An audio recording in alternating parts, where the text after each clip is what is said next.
नमस्कार, न्यूज 18 राजस्थान पर स्वागत आप सभी का। मैं हूं आपके साथ हेमंत कुमार और स्पेशल रिपोर्ट में खबरों का सिलसिला शुरू करेंगे इस वक्त की बड़ी खबर के साथ। नागौर से बड़ी खबर, जहां पर सड़क हादसे में 3 लोगों की जान गई है।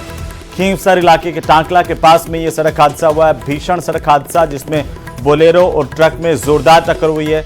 इस हादसे में 3 लोगों की मौत होने की खबर मिल रही है। एक अन्य युवक गंभीर रूप से घायल हुआ है।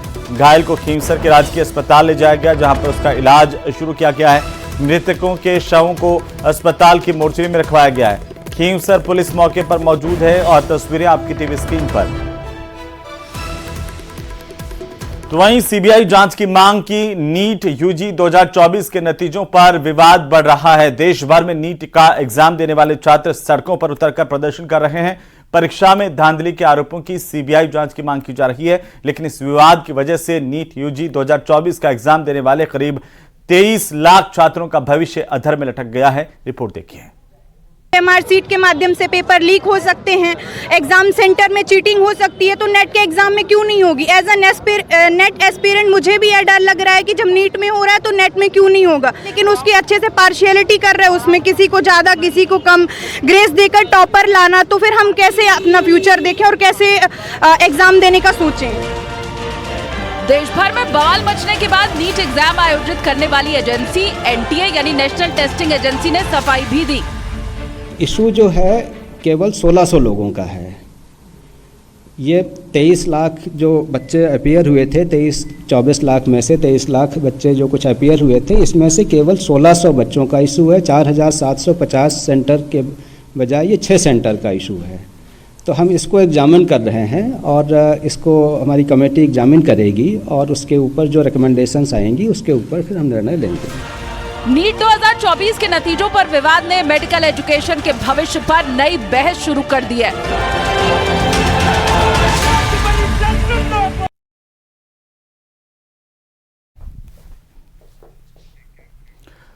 तो वहीं बिहार की पूर्णिया लोकसभा सीट से निर्दलीय सांसद पप्पू यादव विवादों में घिर गए हैं। पप्पू यादव के खिलाफ 1 करोड़ की रंगदारी मांगने का आरोप लगा है। इसके चलते पुलिस ने अपनी जांच शुरू कर दी है। रिपोर्ट देखिए।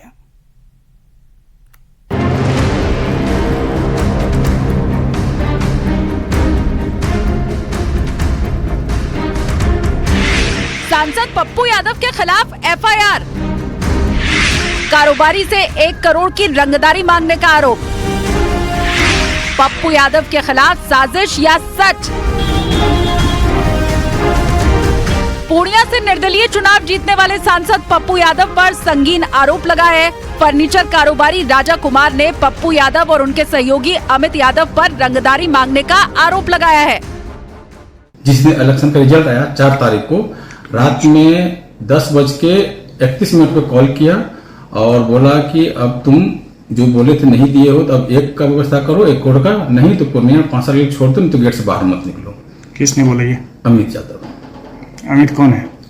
उनका मतलब कि कार्यकर्ता है। अच्छा। मधेपुरा से कार्यकर्ता है उनका। तो उनके नाम पे बोला? हाँ, उनके नाम पे। खुद पप्पू यादव भी कितने बार उनको बोले थे, दुर्गा पूजा से, 2021 से। उधर पप्पू यादव ने अपने ऊपर लगे आरोपों को सिरे से खारिज कर दिया है। इसे एक राजनीतिक षड्यंत्र करार दिया है।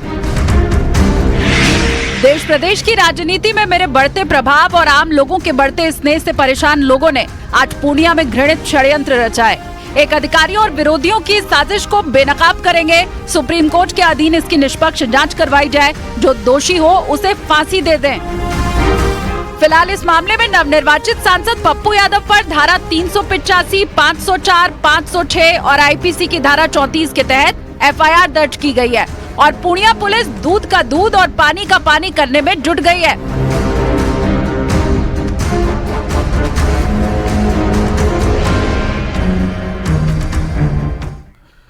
तो वहीं रायसेन में हिट एंड रन की दिल दहला देने वाली घटना सामने आई है। यहां से एक कार चालक ने मासूम बच्ची को टक्कर मारी और उसकी मदद करने के बजाय मौके से भाग निकला। लोगों ने कार को रोकने की कोशिश की, लेकिन वो रुका नहीं। घटना सीसीटीवी कैमरे में कैद हुई है। ये रिपोर्ट देखिए।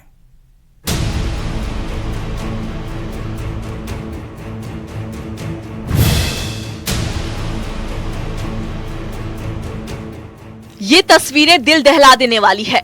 ब्रिज के नीचे से आती हुई ये लड़की सड़क पार कर रही है। तभी एक तेज रफ्तार कार आती है और बच्ची को टक्कर मार देती है। बच्ची कई फीट दूर जा गिरती है, लेकिन इसके बाद कार चालक ने जो किया वो भी हैरान कर देने वाला है। एक मासूम को टक्कर मारने के बाद वो इंसानियत भी नहीं दिखाता। कार रोककर बच्ची की मदद करने के बजाय भागने की कोशिश करता है। ये तस्वीरें देखिए। टक्कर के बाद कार रुक जाती है।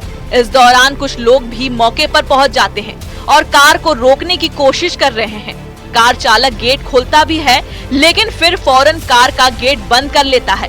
मौके पर मौजूद लोग कार को रोक रहे हैं, लेकिन वो नहीं रुकता, कार लेकर फरार हो जाता है। हिट एंड रन की ये घटना रायसेन की है। ओबेदुल्लागंज में बच्ची ब्रिज के नीचे से सड़क पार कर रही थी।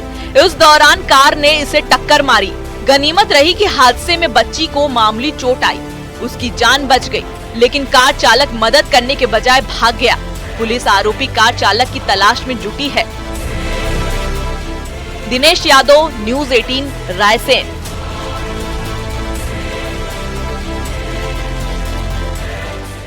तो वहीं अमित शाह ने केंद्रीय गृह मंत्री के रूप में लगातार दूसरी बार अपना कार्यभार संभाला है। अमित शाह कार्यभार संभालने से पहले नेशनल पुलिस मेमोरियल पहुंचे। यहां पर उन्होंने शहीद पुलिसकर्मियों को श्रद्धांजलि भी दी।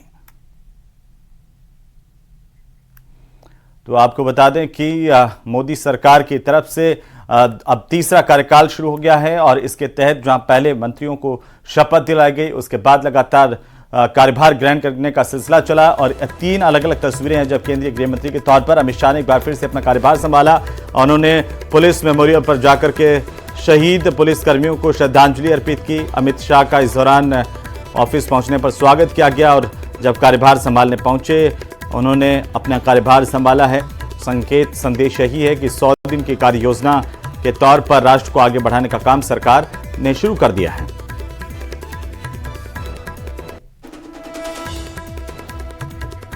तो वहीं राजस्थान कर्मचारी चयन बोर्ड 1 साल के अंदर बड़ी संख्या में युवाओं को नौकरी की सौगात देने जा रहा है। अगले राजस्थान अकेले कर्मचारी चयन बोर्ड इस साल 50 बड़ी छोटी भर्तियां आयोजित करने जा रहा है, जिसकी तैयारी युद्ध स्तर पर शुरू कर दी गई है।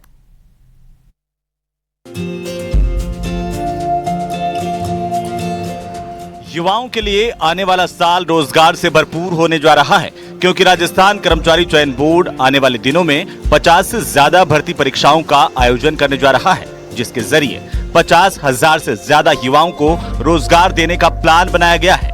आइए सबसे पहले एक नजर डालते हैं नई भर्तियों पर, जिसके माध्यम से युवाओं को रोजगार मिलेगा। नई भर्तियों से बम्पर रोजगार। राजस्थान कर्मचारी चयन बोर्ड इस साल 50 भर्ती परीक्षाएं आयोजित करेगा। 22 जून 2024 से 15 जनवरी 2025 के बीच आयोजित होगी भर्ती परीक्षाएं। इसमें 20 से ज्यादा भर्तियां ऑनलाइन यानी कि हाइब्रिड पैटर्न पर होगी। अकेले स्वास्थ्य विभाग के एनएचएम की 30 भर्ती परीक्षाएं करवाएगा चयन बोर्ड। कनिष्ठ अभियंता से जुड़ी 2 विभागों की नई भर्तियां भी चयन बोर्ड के पास। पर्यवेक्षक महिला, आंगनबाड़ी, छात्रावास अधीक्षक, लिपिक समेत कई विभागों की भर्तियां होंगी। अकेले कनिष्ठ अनुदेशक के 20 विषयों से जुड़ी भर्ती परीक्षा होगी। नई भर्तियों से कुल मिलाकर 50,000 से ज्यादा युवाओं को रोजगार मिलेगा। राजस्थान कर्मचारी चयन बोर्ड के सामने बड़ा चैलेंज ये है कि नई भर्तियों को तय समय पर पारदर्शी तरीके से आयोजित करें। ऐसे में इन भर्तियों को लेकर चयन बोर्ड सरकार के निर्देश के बाद तैयारी में जुट गया है। बहुत ही बड़ा चैलेंज है, लेकिन मुझे उम्मीद है कि जो हमारी टीम है वो अच्छी है। हमारे पास बहुत ही बेहतरीन लोग हैं जो कि काम कर रहे हैं। सबसे मुझे बहुत उम्मीद है और बहुत भरोसा भी है। और सबसे बेहतर बात यह कि हमको राजस्थान सरकार का पूरा सहयोग मिलता है। सभी विभाग हमको हेल्प करते हैं और उन सब के हेल्प के चलते, और मुझे दूसरा भरोसा सभी हमारे अभ्यर्थियों पर भी है कि अभी वो काफ़ी सबक ले चुके होंगे और गलत काम करने से बाज आएंगे और उससे हमारा काम आसान होगा। तो मुझे उम्मीद है कि ये सारी चीज़ों को मद्देनज़र हमें कर पाएंगे और जो युवाओं का भरोसा है राजस्थान कर्मचारी चयन बोर्ड पर और राज्य सरकार पर, उस पर हम सब खरा उतरेंगे। बहरहाल राजस्थान कर्मचारी चयन बोर्ड के पास पहली बार 1 साल में 50 से ज्यादा भर्तियों को पूरा करने का टास्क है। हालांकि भर्ती एजेंसी आरपीएससी भी है, मगर स्टाफ सिलेक्शन से जुड़ी रिक्तियां ज्यादा हैं।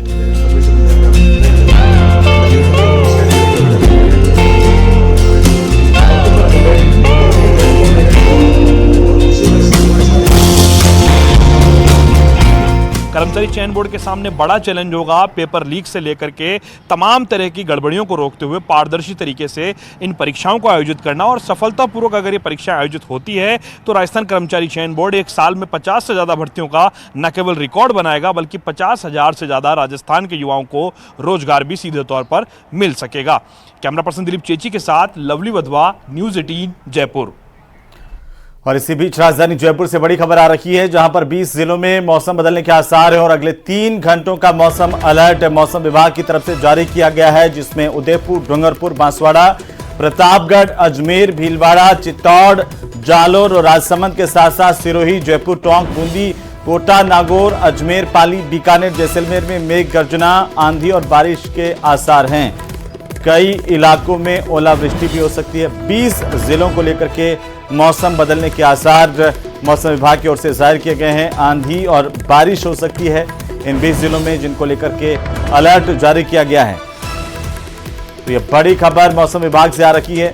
मौसम न केवल सुहाना हो सकता है बल्कि लोगों को गर्मी से राहत मिल सकती है। कुल मिलाकर 20 ऐसे जिले हैं जहां पर आंधी के साथ में हल्की मध्यम बारिश हो सकती है। तो इसे लेकर खासतौर पर यह माना जा रहा है कि प्री मानसून प्रवेश कर रहा है और इसी के तहत ये बारिश और आंधी की संभावनाएं व्यक्त की गई हैं।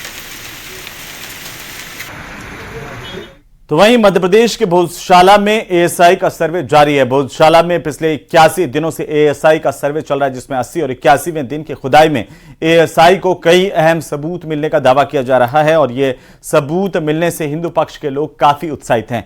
दावा यह भी है कि सर्वे में हिंदू देवी देवताओं की प्रतिमाएं मिली हैं, लेकिन इस दावे का मुस्लिम पक्ष खंडन कर रहा है।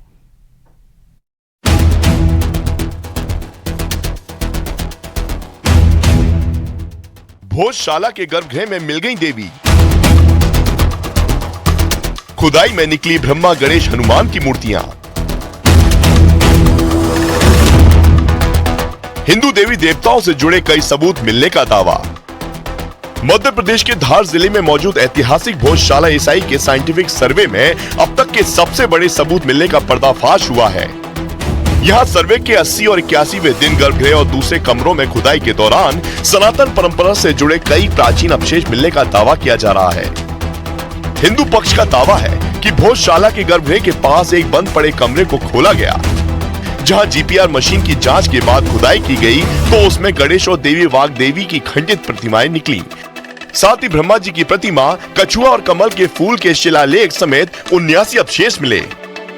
पर आज जब वहाँ पर उस द्वार को खोला गया सबके सामने, हालांकि वो पुरातत्व विभाग का दिन था, आज जब खोला गया तो वहाँ से गणेश जी की, भैरवनाथ जी की और वाग्देवी की, महिषासुर मर्दनी, हनुमान जी, ऐसे कई अवशेष जो सनातन धर्म के साक्षात स्वरूप है, ये आज वहाँ पर प्राप्त हुए हैं। सब मिला के 79 के आसपास आज साक्ष्य जो है सनातन धर्म के आज प्राप्त हुए। हालांकि भोजशाला से निकले हिंदू धर्म से जुड़े अवशेषों का मुस्लिम पक्ष की तरफ से खंडन किया गया है। मुस्लिम पक्षकार का आरोप है कि इन कमरों में हिंदू धर्म से जुड़ी मूर्तियां बाद में रखी गई हैं। उस कमरे में भी आज कुछ चीजें रखी थी और जिसका हमारा ऑब्जेक्शन था कि 2003-2004 के बाद रखी गई चीजें हैं, उसको भी वहाँ से निकाला गया। उसको उन्होंने नंबरिंग की है, हेडिंग की है। अब उसको सर्वे में शामिल करते हैं या नहीं करते हैं इस पर संशय है, क्योंकि वो हमारा बहुत बड़ा ऑब्जेक्शन है कि 2003 के बाद जो चीजें मॉन्यूमेंट में अंदर ला के रखी गई है इलीगल तरीके से, उसको सर्वे में शामिल ना किया जाए। और हिंदू संगठन भोजशाला को मां सरस्वती का मंदिर बताते हैं, जबकि मुस्लिम समुदाय भोजशाला परिसर को कमाल मौला की मस्जिद बताता है। 2003 के आदेश के मुताबिक हिंदुओं को हर मंगलवार भोजशाला में पूजा करने की अनुमति है, जबकि मुस्लिमों को हर शुक्रवार यहां नमाज अदा करने की इजाजत दी गई है। धार जिले में स्थित इस ऐतिहासिक भोजशाला में करीब 2.5 महीने से लगातार एएसआई का सर्वे चल रहा है। इससे पहले भी खुदाई के दौरान कई सबूत मिलने का दावा किया जा चुका है, जिसे हिंदू पक्ष के लोग अपने हित में बताते हैं। हालांकि एएसआई की तरफ से कुछ अभी आधिकारिक रूप से सामने नहीं आया है। एएसआई अपनी अंतिम रिपोर्ट में कोर्ट को बताएगी कि भोजशाला में क्या क्या मिला है।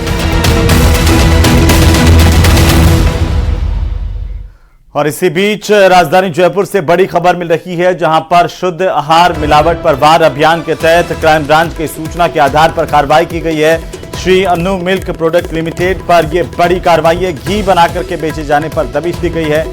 फर्म से डेयरी फ्रेश बिलोना घी के लिए सैंपल इकट्ठा किए गए हैं। अमानक स्तर का घी यहां पर पाए जाने पर 887 लीटर घी सीज कर दिया गया है। ये मिलावटी घी यहां से सप्लाई हो रहा था। फर्म से डेयरी फ्रेश बिलोना घी के नाम पर यह घी लोगों को बेचा जा रहा था। आखिरकार टीम की तरफ से यहां पर कार्रवाई की, घी के सैंपल लिए गए हैं। Shri Annu milk product limited नाम का की ये फर्म है जिस पर यह बड़ी कार्रवाई की गई। तो सीमा हैदर 1 साल से भारत में रह रही है, लेकिन उसकी मुश्किल है कि कम होने का नाम नहीं ले रही। अब उसके पहले पति के वकील ने नेपाल में उसके खिलाफ केस कर दिया। तो क्या अब सीमा को नेपाल जाना होगा? ये रिपोर्ट देखिए।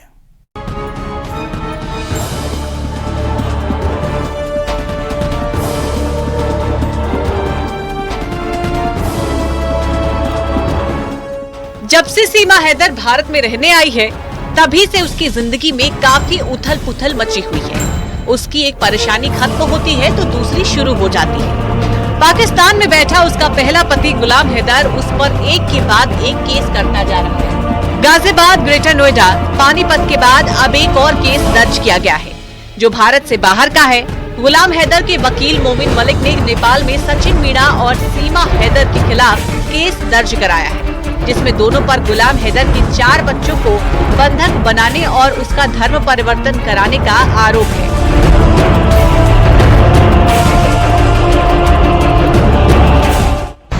गौशाला पुलिस स्टेशन में और ह्यूमन ट्रैफिकिंग ब्यूरो में एक कंप्लेंट दी है सचिन मीणा के खिलाफ, सीमा के खिलाफ, कि किस प्रकार गुलाम हैदर के 4 बच्चों को एयरपोर्ट एरिया से अपहरण करके इलीगल तरीके से भारत में एंट्री कराई गई, ह्यूमन ट्रैफिकिंग की गई और किस प्रकार उनको जबरदस्ती वहां पर बच्चों को डिटेन किया हुआ है और उनका धन परिवर्तन कराया जा रहा है। गुलाम हैदर के वकील ने नेपाल में मानव तस्करी विरोध ब्यूरो, गृह मंत्रालय, विदेश मंत्रालय को भी शिकायत भेजी है।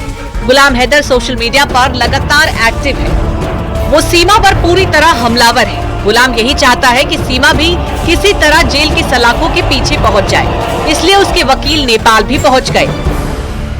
नेपाल पुलिस इसकी इंक्वायरी करे, इसके लिए हमने और सचिन मीणा पर एफआईआर दर्ज करें, सीमा पर एफआईआर दर्ज करें और इनको कस्टडी में लेकर जेल में भेजें, ये हमने कंप्लेंट दी है और बाकायदा इस कंप्लेंट की रिसीविंग हमें मिली है। तो हमें उम्मीद है नेपाल की पुलिस जल्दी इस पर बहुत बड़ी कार्रवाई करेगी, एफआईआर दर्ज करके इनको अरेस्ट करेगी और इनको नेपाल जेल में भेजने का काम करेगी और बच्चों को रिकवरी करने का काम करेगी। गुलाम हैदर सीमा और सचिन की शादी को नहीं मानता। ग्रेटर नोएडा की अदालत में दोनों की शादी की वैधता को चुनौती दी गई है। सीमा ने एक इंटरव्यू के दौरान कहा था कि उसे हिंदू धर्म अपना लिया है। ये भी दावा किया कि उसके बच्चों ने भी हिंदू धर्म अपना लिया है। नोएडा की सूरजपुर कोर्ट में 10 जून को सुनवाई होनी थी। गुलाम हैदर काफी दिनों से दावा कर रहा था कि उसने भारत के वीजा के लिए आवेदन किया है और 10 जून से पहले ही भारत आकर अदालत में हाजिरी लगाएगा। सीमा हैदर के खिलाफ पक्के सबूत कोर्ट में पेश करेगा, लेकिन 10 जून को सूरजपुर कोर्ट में ये सुनवाई नहीं हो पाई क्योंकि गुलाम हैदर पाकिस्तान से भारत नहीं आया। अब गुलाम हैदर के वकील मोमिन मलिक ने केस की सुनवाई के लिए अगली तारीख देने की अपील की है। इसके अलावा गुलाम के वकील ने सीमा के खिलाफ पानीपत में केस दर्ज करवाया है, जिसमें अदालत ने उसे 2 जुलाई को पेश होने को कहा है। जाहिर है कि सीमा की मुश्किलें लगातार बढ़ रही है। Bureau report, news 18। तो चलिए इसी के साथ ही स्पेशल रिपोर्ट में फिलहाल के लिए इतना ही। छोटे से